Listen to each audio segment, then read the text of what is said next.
Eccoci qua, buonasera, buonasera a tutti quanti i nostri telespettatori, benvenuti a questa puntata di Gioventù Politica, questa sera immigrazione, integrazione e il popolo degli esclusi.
Allora, eccoci qua, una buona serata ancora a tutti quanti i nostri telespettatori. Ricordo subito in apertura innanzitutto che potete interloquire con noi, potete intervenire in diretta telefonica questa sera, lo potete fare anche tramite gli SMS, i numeri di telefono li vedete in sovraimpressione. Allora, questa sera parleremo di immigrazione e di integrazione, parleremo di quello che ho definito il popolo degli esclusi e proprio su questo abbiamo voluto aprire questa nostra puntata con un ricordo, un omaggio, seppur breve, alla figura di Nelson Mandela, una persona che si è battuta per tanti anni, anche seppur dietro le sbarre, per l'abolizione dell'apartheid, per l'uguaglianza tra le persone e un lavoro che lo ha portato a ricevere il premio Nobel per la pace. Scomparso da pochi giorni, il prossimo 15 dicembre il funerale di Stato, un momento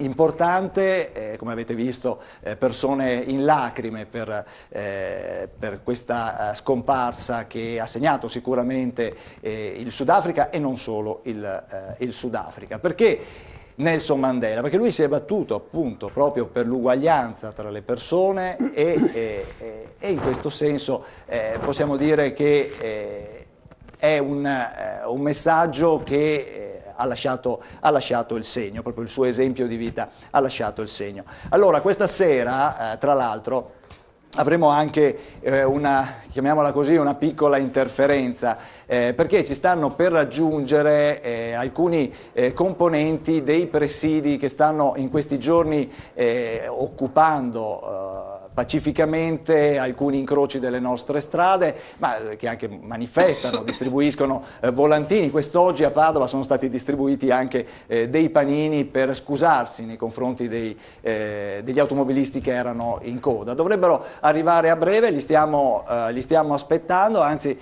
mi sembra di sentirli, dovrebbero essere qui che sono in arrivo, non so se la regia mi fa un cenno, eventualmente vediamo se sono in arrivo, no, mi pare di no. Allora iniziamo subito intanto con presentare gli ospiti. Ci sono purtroppo alcune defezioni per motivi legati alle malattie di stagione. No, eccoli qua, stanno arrivando e stanno entrando adesso i rappresentanti di questo movimento dei cittadini del 9 dicembre. Io li invito ad entrare, potete entrare, vedo che avete anche le bandiere, sono arrivati evidentemente direttamente da un presidio, un fatto di cronaca che ovviamente non si può ignorare perché la protesta ormai dura da 4 giorni, scusatemi.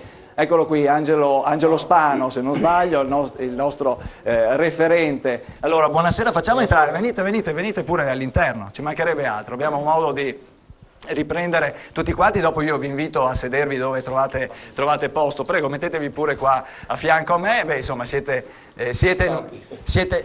numerosi, avete 4 giorni di protesta, si continua ancora? non ci siamo mai fermati e non penso che ci fermeremo adesso, anzi più il tempo passa, più penso che riusciremo ad avere importanza e più andiamo avanti. Come? Più consensi. Sì. Adesso, ecco, il vostro è diciamo un movimento che sta protestando e che è trasversale, c'è un po' di tutto, ci sono gli studenti, ci sono i pensionati, ci sono i professionisti, ci sono gli imprenditori. C'è tutto. Prego, lei è? Sabadin Paolo. È un movimento di cittadini italiani, di liberi cittadini italiani che non si riconoscono in nessun marchio politico, in nessuna corrente politica, non ci sono fascisti tra di noi, non ci sono comunisti tra di noi, siamo gente, padri di famiglie, madri di famiglie, pensionati, persone che soffrono di questa società, di questa vessazione delle tasse e di questa oppressione dello Stato. Questi siamo noi, siamo persone per bene, stanche di essere bastonate, che vogliono una vita diversa con un futuro, non una precarietà di lavoro per i nostri figli, non i 600 euro al mese per i nostri anziani che hanno lavorato una vita, non uno stipendio da 700 euro per chi esce dalla scuola. Vogliamo vivere. Questi siamo noi, persone che vogliono vivere, che non si riconoscono in nessuna bandiera politica. Ecco, voi state protestando da parecchi giorni, sui giornali esce il Movimento dei Forconi, ma voi non siete il Movimento dei Forconi? No, assolutamente no, tra l'altro io sono partito da poco con loro e seguo la mia zona che è Vigonza, di cui ne faccio appunto, ne sono il referente, io sono Matteo Stocco e insieme a questo fantastico gruppo di ragazzi stiamo, come dire, rispecchiando quello che è dentro il cuore di tutti gli italiani. Ecco, nella vita cosa fai? Io sono un libero professionista, ho iniziato a lavorare in proprio a 17 anni ed è difficile. Ed è difficile. Ecco, vedo anche che ci sono delle signore. Prego. No, ecco, vorrei presentare una persona che per noi è un simbolo, è un idolo, ecco, ed è Gaetano Ferieri. Eccolo qua. Allora lo raggiungo io, la regia magari gentilmente mi segue. Allora, Gaetano Ferieri, lei è un simbolo perché? Beh, non sono un simbolo, sono un cittadino italiano che, avendo una soppressione da parte di uno Stato che non viene rispettato, perché lo Stato sono gli cittadini italiani, e invece abbiamo all'interno dello Stato delle persone che non rispettano quello che è la Costituzione, e ha deciso di lottare in base alle leggi di rispetto della Costituzione, di rispetto ai diritti umani, ha deciso di lottare con la dignità.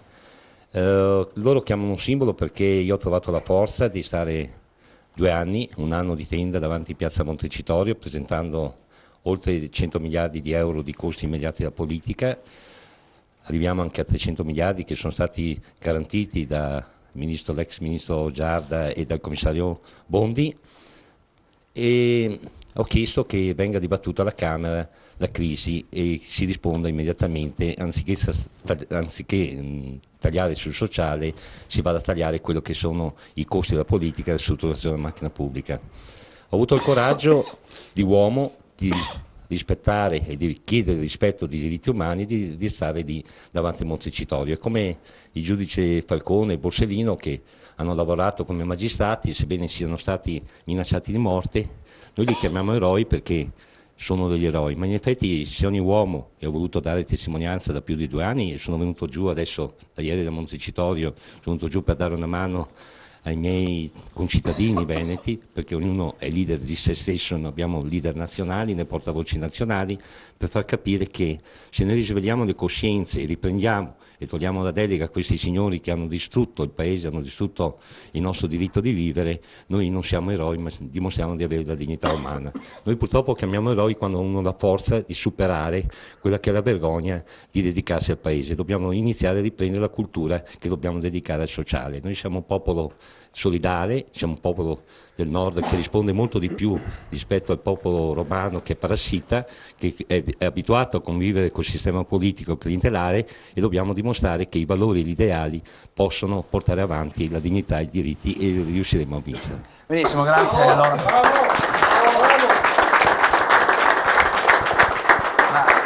Senta Spano, siamo sicuri che la politica non c'entra qua con voi? La politica c'entrava un po' di tempo fa, quindi non so dire quanto tempo fa.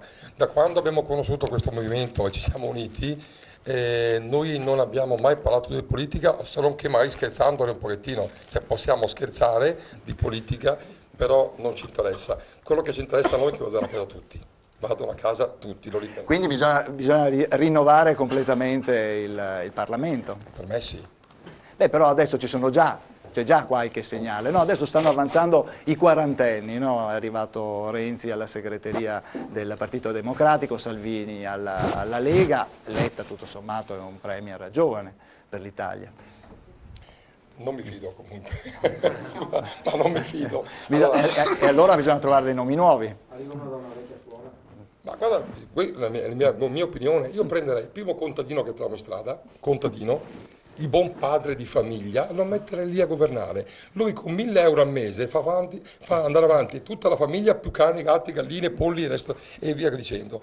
Se mettiamo il buon padre di famiglia, sono sicuro che l'Italia funziona. Se mettiamo qualcuno che gli piace guadagnare un po' di più, no, non ci sto. Io non so. Ieri sera mi è capitato così facendo zapping, sono incappato in Virus su Rai 2.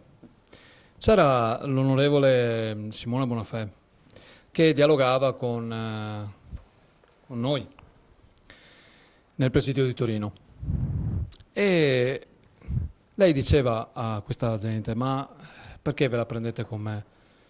In definitiva io sono qua solo da 8 mesi, ma io ho provato a pensare, no? Se io nel frigo ho 1 chilo di mele marce, apro il frigo e non mi mangio quelle mele, vado a prenderne di fresche e ne avanzo, e quelle mele fresche le vado a mettere nel frigo assieme a quelle marce, dopo una settimana o 10 giorni, se apro il frigo, anche quelle fresche saranno diventate marce.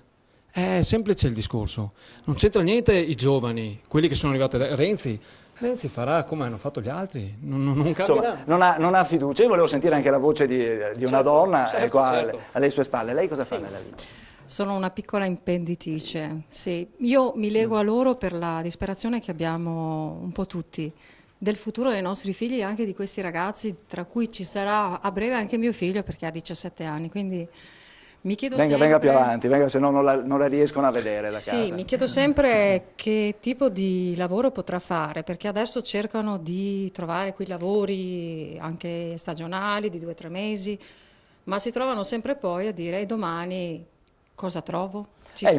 Infatti noi questa sera vi abbiamo ospitato volentieri proprio perché parliamo di immigrazione e di integrazione che probabilmente, anzi già ora è un problema che sta interessando molti giovani italiani che hanno lasciato il nostro paese per andare a lavorare all'estero. Sì, ma non solo, perché anche noi genitori non riusciamo neanche ad arrivare a fine mese, cioè il carrello della spesa non è che lo faccio arrivare a fine mese, lo faccio arrivare a metà mese, quindi anche per noi genitori non è facile arrivare davanti ai loro occhi e dire: oggi non mangi, perché non c'è nulla da mangiare.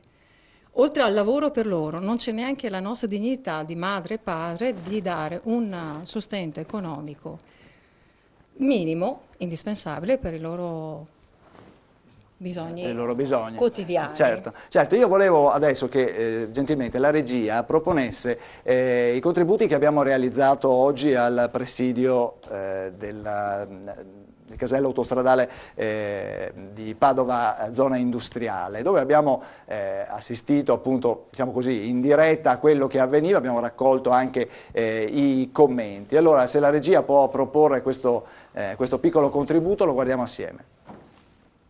Siamo a Padova in Corso Stati Uniti con Alessandro Grigoletto, anche lui fa parte della protesta dei forconi nonostante sia un libero professionista e abbia un lavoro.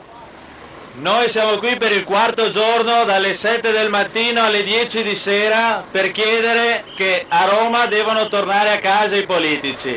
Abbiamo la tassazione più alta d'Europa, siamo arrivati al 76%. I nostri imprenditori, noi stessi, dobbiamo avere delle agevolazioni quando investiamo nel nostro paese, nella nostra terra. 4° giorno di manifestazione, voi comunque avete la solidarietà da parte delle forze dell'ordine? Noi abbiamo la solidarietà dalle forze di polizia, carabinieri, guardia di finanza, noi siamo qui pacificatamente, noi non vogliamo disordini.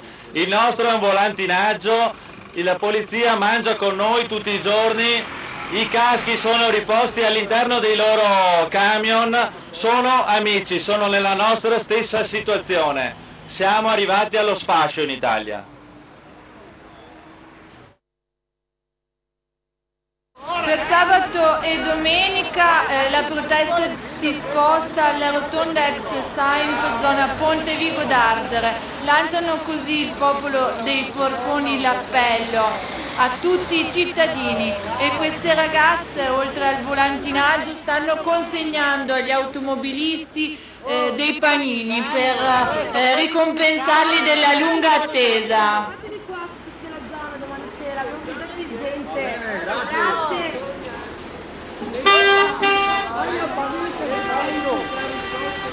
Vediamo la consegna dei panini. Nei paesi che hanno risolto le cose è perché hanno fatto la rivoluzione. Io me la sto facendo la mia rivoluzione che non pago più tasse a nessuno, perché io non mi alzo alle 3 del mattino per mantenere tutta la delinquenza che c'è. Bisogna che la gente non paghi più le tasse, niente, hai capito? Eccolo qua, quest'ultimo intervento ha raccolto anche gli applausi qua degli intervenuti. Lo sciopero fiscale è un'altra possibilità? Sì. Assolutamente sì. Abbiamo avuto proprio la conferma in questo studio dal dottor Pacagnella che ci darà gli strumenti adatti per arrivare anche a questo.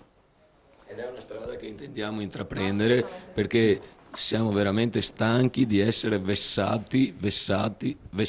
Vogliamo una tassazione giusta che ci permetta di vivere, che ci permetta di andare avanti. Ecco, qui tra gli intervenuti anche un professionista, abbiamo un medico. Lei che intenzioni ha? Resta qua in Italia, va via, cosa fa?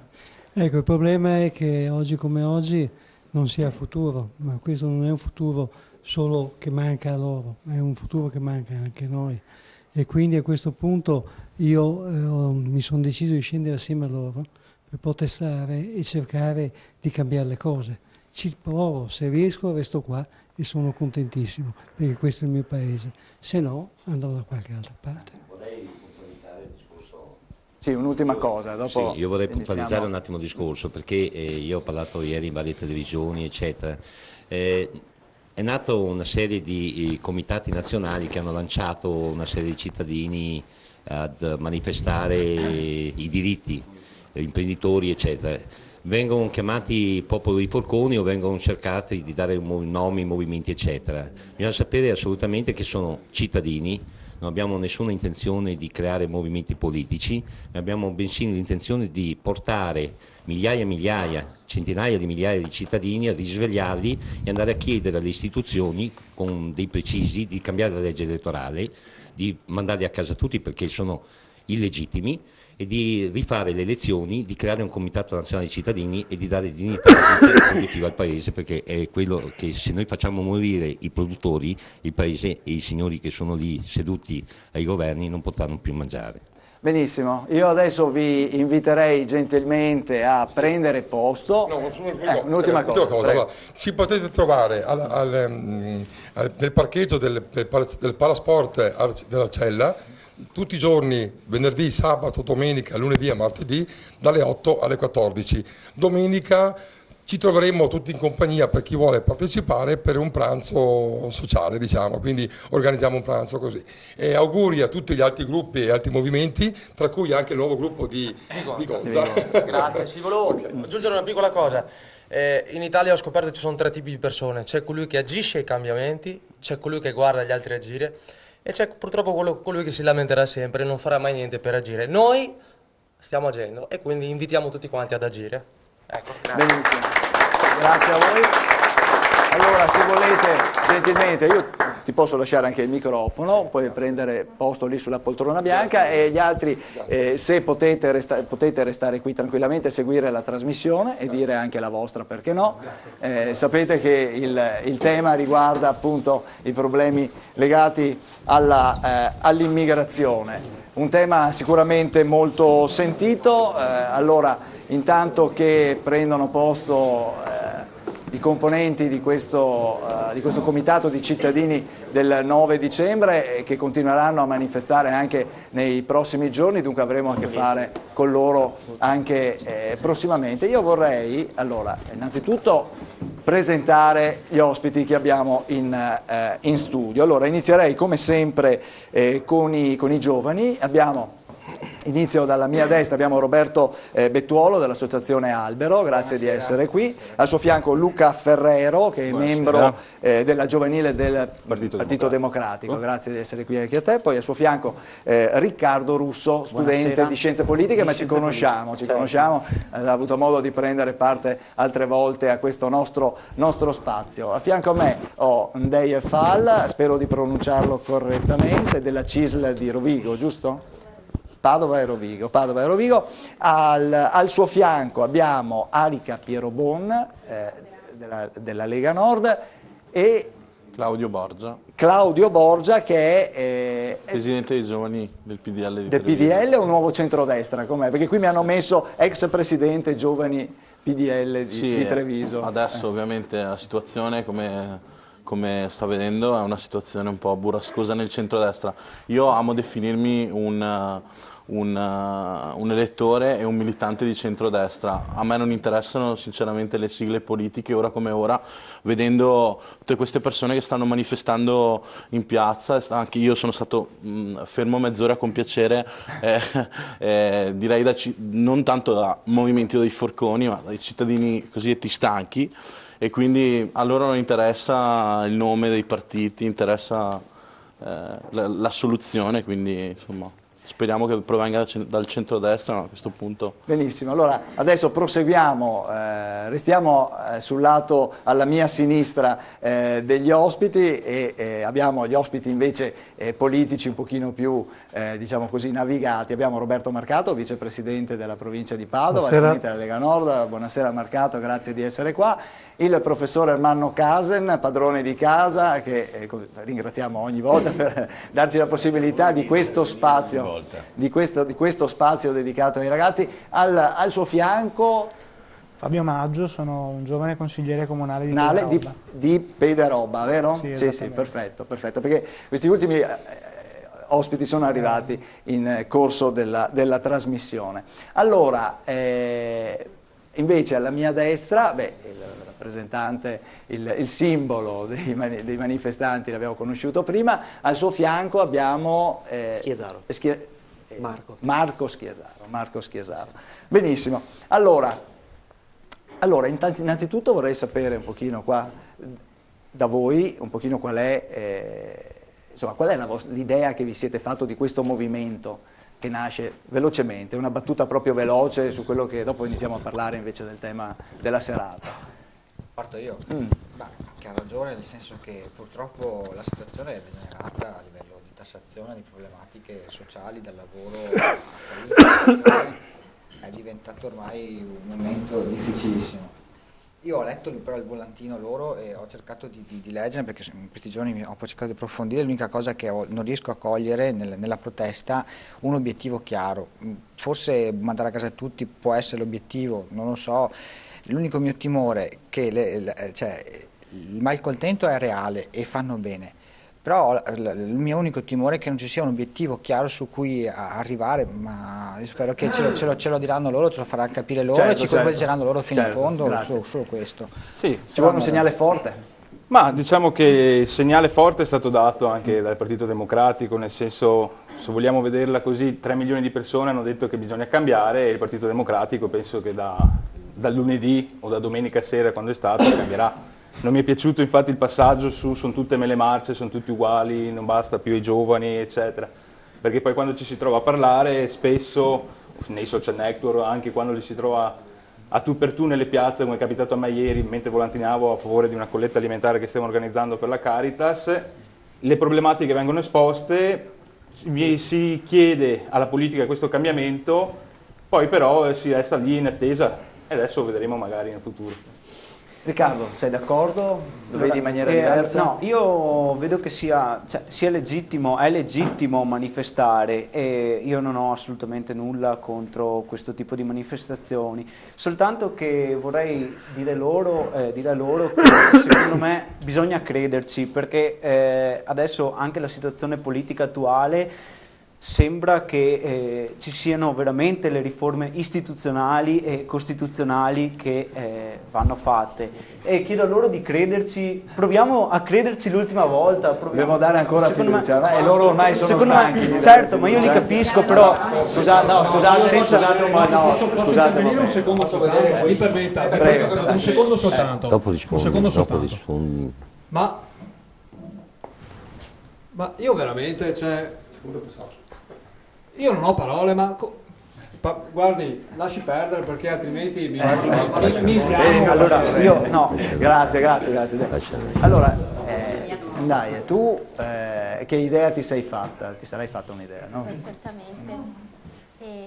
Penso che abbiano fatto bene a protestare, ovviamente sempre nei limiti del rispetto della libertà altrui, e penso che sia anche giunto il momento di protestare bene, essere uniti, perché penso che se la politica fino adesso non è riuscita a cambiare, perché sa che qualunque cosa si faccia, che si alzino le tasse, che si crei disagio, la gente cosa dice? Borbotta e poi sta ferma. Quindi forse bisogna dare un segnale. Ci si lamenta al bar con gli amici, ma non si fa. Arica, tu come la vedi? Sì, come stai vivendo questo momento? No? Io mi definisco una precaria, perché chi ha visto la puntata della settimana scorsa saprà che lavoro part-time, nonostante io mi sia laureata, nonostante abbia fatto delle scelte molto ragionate sia sul percorso di studi piuttosto che su tutta una serie di scelte di vita. Lavoro part-time, ho 28 anni, io vado fuori un po' alla volta da quello che può essere anche l'appetibilità di un dipendente, perché comunque esco un po' alla volta anche dall'età dell'apprendistato. Io ad esempio sto cercando uno studio, perché io lavoro il pomeriggio come segretaria, alla mattina sto cercando uno studio per fare il consulente del lavoro, quindi per fare il praticantato, per lavorare gratis, e non mi sta chiamando nessuno. Quindi io sono molto preoccupata. E mi sento anche un po' fallita, perché a 28 anni essere ancora sulle spalle dei miei genitori non è esattamente un'aspirazione. Li ringrazio, perché io personalmente non ho potuto essere al loro fianco, perché comunque da lavoratrice dipendente, per quanto poco si lavora, si cerca di tenerselo, ovviamente lavoro. Comunque insomma dicono delle cose che sono condivisibili. Sì, e soprattutto ho visto molti politici che certi li hanno anche criticati, io non sono d'accordo, perché le manifestazioni mi sembrano abbastanza pacifiche. Se qualcuno è stato violento è un elemento isolato, e forse non l'ha fatto con lo spirito di questa protesta. Certo. Guardi, Claudio Borgia. sì, io prima, come dicevo, prima di essere un militante di un'area politica sono un cittadino libero, e stavo riflettendo su una cosa molto semplice. Negli ultimi anni il 50% delle persone è andata a votare. Credo che questa protesta fosse inevitabile. Cioè la gente è stanca. Quello che mi piace di questa protesta, lo dico chiaramente, sono le bandiere tricolore, che non vedevo da tanto tempo. Nelle piazze, nei presidi, non ci sono finalmente bandiere di partito. La gente si è stancata, è scesa in piazza, e credo fosse inevitabile. Mi sembra assurda una cosa, e lo dico da cittadino libero, come dicevo prima, che da militante di un partito, che mentre c'è questa protesta i nostri politici scelgono di dare o meno la fiducia ad un governo. È impensabile, dovrebbero scendere nei presidi, alcuni politici l'hanno fatto, e i sindaci si sono tolti la faccia. Sì, dovrebbero scendere e andare a parlare con loro. Io credo che, io l'ho fatto oggi nei miei presidi a Crocetta del Montello, adesso a Risana, ho tanti amici che ci sono, io l'ho fatto, lo dovrebbero fare anche i vari consiglieri regionali, i deputati, i senatori. Bene, Fabio, chiedo anche a te una abbiamo una presenza viva. Sì. Ma è giusto così, perché io condivido quello che è stato detto poc'anzi da Borgia, dalla ragazza, perché quando sentivo le parole della signora onestamente ho rivissuto le angosce che che viviamo tutti noi a casa. Alla fine siamo anche qui in questo studio probabilmente molti di noi sulla stessa barca. Io da amministratore locale ho fatto del mio, sono andato a trovare nel mio presidio cittadino gli amici, ma non solo, i cittadini che si fermavano, e il fatto è che non si rende conto ancora probabilmente la politica della spontaneità di questa protesta, e dovremmo smetterla di giudicare, dovremmo smetterla di analizzare, dovremmo semplicemente capire, purtroppo, e mi ci metto dentro io come cittadino e come amministratore perché ho questa responsabilità. Loro chiedo, e so che è difficile, un gesto di fiducia non tanto verso questa politica, verso la politica di Roma, ma verso la politica che io nel mio piccolo, o Borgia o gli altri nel nostro piccolo rappresentiamo, perché ripeto, facciamo del nostro meglio nelle nostre limitate possibilità per dargli anche una voce a questa protesta, e ci impegneremo nei prossimi giorni. Possiamo prendercelo questo impegno, direi, questa sera, noi che siamo le forze fresche della politica, dare una voce a questa protesta e cercare di fargli raggiungere gli obiettivi leciti che deve raggiungere. Certo. Un'ultima opinione? Ma la mia opinione è questa, condivido sostanzialmente con Maggio e Borgia, che li conosco da tempo, e io la trovo questa, chiamiamola una vera e propria rivoluzione, nel senso che stanno riscoprendo colori che da tempo non si vedevano, che è il tricolore, e soprattutto sono coraggiosi perché stanno sfoggiando un tricolore che rappresenta uno Stato che di fatto li ha tradito loro, ha tradito tutti noi.